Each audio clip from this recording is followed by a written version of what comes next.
Kia ora, talofa lava, malola lei, and a warm welcome, year 11. Hey, well done. We're up to week 4 of our online learning.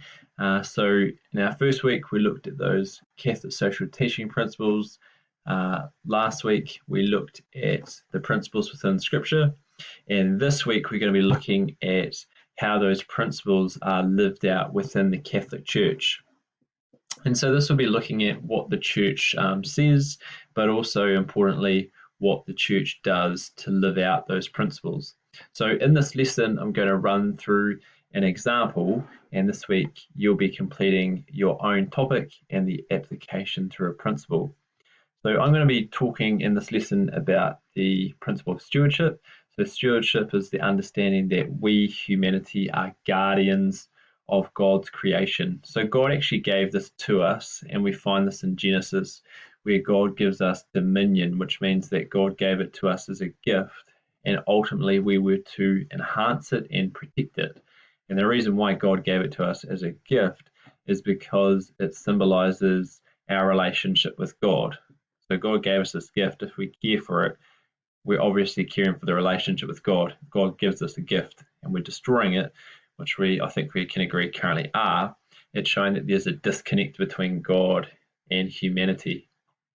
Now, the church has responded and applied stewardship for many years, and it's really relevant because Pope Francis wrote an encyclical. Remember, an encyclical is a letter called Laudato Si', and it covers a lot of different topics such as education, poverty, but a main key focus is around climate change and the environment.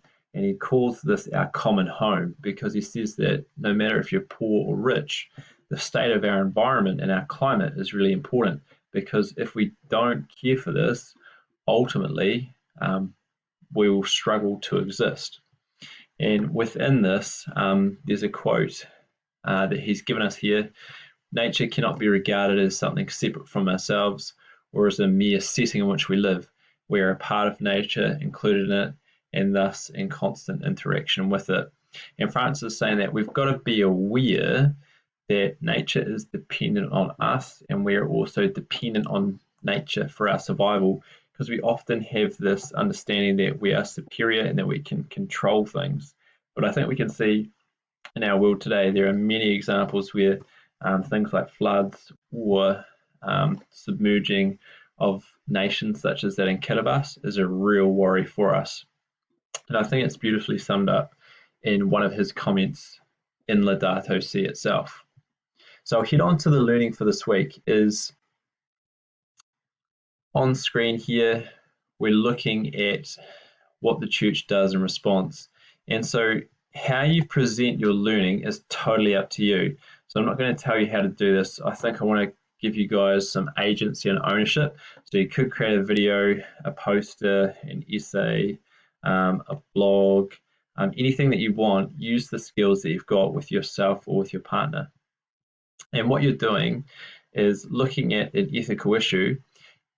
So just tell us a little bit about it, and you can do one that you've done, or you can select a new issue because you might kind of be shifting your thinking. And what you're looking to do is find out, what does the church say in response to the ethical issue? So I've placed in information about Pope Francis, and I've related it to the principle of stewardship. So if you pick the death penalty, find information where a pope or a bishop or a religious, so that's a brother or a sister or a priest or a Catholic follower, has talked about the death penalty and their view on it. And then, they might have linked it to, say, for instance, life and dignity of the human person. And in the final box here, what we're looking to do is to find a Catholic organization that helps with your ethical issue. So for the example I've done, there's a climate change movement which is set up through the church, and what you're doing is, based on the issue that you pick, find a Catholic organization that helps with it and just work some of those reflection questions to get a greater understanding of it. So ultimately, you'll have a bit of a script here which is in front of you, which you'll send in to me, but ultimately, again, how you present that is totally up to you. And what I've also done is prepared some helpful links for you there.